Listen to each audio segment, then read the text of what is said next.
мамлекетке кылып аткан жарандар. Жалал Абад шаарында Кыргыз Республикасынын өкмөтүнө караштуу жазаларды аткаруу мамлекеттик кызматынын 70 кызматкерине жаңы батирлердин ачкычтары тапшырылды. Ага өкмөт башчы Мухаммедкалы Абылгазиев катышып, тармактагы кызматкерлердин коомдун өзгөчөлөнгөн катмары менен иш алып баруудагы түйшүктүү эмгектери бааланып, алардын жашоо шартын жакшыртууга мамлекет тарабынан бир катар иш-аракеттер жүргүзүлүп жатканын билдирди. Мындан тышкары салтанатта премьер-министр турак үйдүн короосунда балдар ойноочу аянтка шарт түзүү максатында 100 000 сомдук сертификат ыйгарды.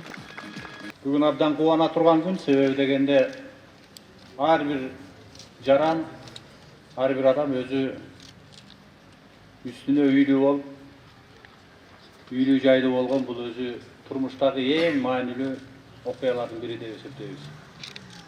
Азыр эми мамлекетибизде билесиздер абдан чоң өзгөрүүлөр болуп атат. Анын ичинде жазык аткаруу мамлекеттик кызматынын системасында абдан чоң өзгөрүүлөр болуп атат.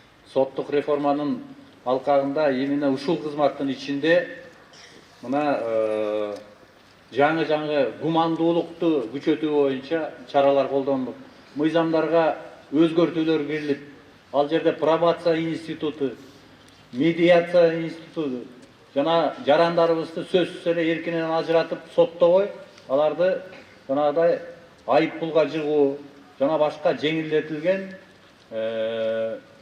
жазалардары боюнча механизмдер кирип, ошонун алкагында эң активдүү иштеп аткан органдардын бири ушул мамлекеттик кызмат. Үйлүү болгондордун катарында жаза аткаруу кызматынын номер 53 мекемесинин кызматкери Альберт Абарбек уулу да бар. Буга чейин турак үйү жок болгондуктан үй бүлөсү менен батирде жашап келген. Эми керектүү шарттар менен камсыздалган бир бөлмөлүү кызматтык батирде жашоо менен бир катар жеңилдиктер жараларын айтат.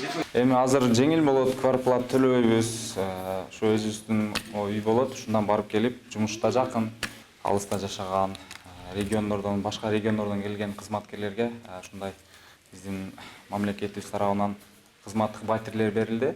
Ошондой эле премьер-министр өлкөдөгү калк жыш жайгашкан жерлердеги колонияларды жана тергөө абактарын шаардын четине которуу боюнча долбоор даярдалып жатканын кошумчалады. Белгилей кетсек, курулушу 2 жыл мурда аяктап 5 кабаттан турган турак үй Жарандык авиация агенттигинин аба кодексинин талаптарына ылайык келбейт деген жүйөнүн негизинде пайдаланууга берилбей келген. Ал мамлекеттик бюджеттин эсебинен каржыланып, жалпы наркы 108 миллион 884 000 сомду түзөт. Нурайым Турдумаматова, Бибек Жумабаев, Жалал Абад шаары.